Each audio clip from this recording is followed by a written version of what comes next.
Les élus nationaux de la province du Lualaba étaient en plaidoyer auprès du ministre en charge des infrastructures et travaux publics et celui de l'aménagement du territoire. Ce plaidoyer vise entre autres l'extension de la ville de Kolwezi par la création de nouvelles communes, la construction et réhabilitation de la voirie. Ces élus du peuple ont eu les assurances de la prise en compte de leur plaidoyer pour la modernisation des infrastructures sur l'ensemble de la province du Lualaba. Dans leur plaidoyer auprès du ministre des Infrastructures et Travaux publics, les députés nationaux du Lualaba ont sollicité la reprise des travaux de construction de la route nationale numéro 39 et d'autres infrastructures routières et immobilières pour l'émergence de la province du Cobalt. Dans ses réponses, le ministre des ITP a rassuré ses invités que le début des travaux est prévu pour le mois de juin prochain. Alexis Guissaro a précisé que les ingénieurs de l'Office des routes sont en inspection des ponts Loubi à Muchacha et Rougi à Kapanga. Les élus ont salué l'engagement du ministre des ITP qui rencontre leurs préoccupations. Actuellement, on ne sait plus à quel sens se vouer, le Lualaba profond étant complètement enclavé.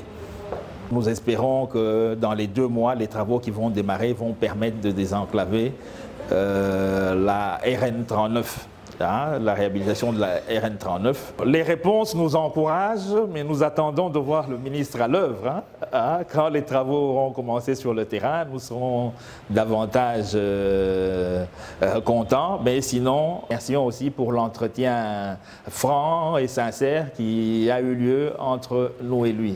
Démarche similaire, cette fois chez le ministre de l'Aménagement du Territoire, précisément le projet d'extension de la ville de Kolwezi par la création de nouvelles communes. Guy Luando-Mboyo, qui précisait qu'il n'est pas l'initiateur du dit projet, a fait état de la nécessité d'une étude minutieuse pour ne pas violer les droits des communautés coutumières ainsi que le droit de la chefferie du secteur de Loulou, qui est une entité décentralisée.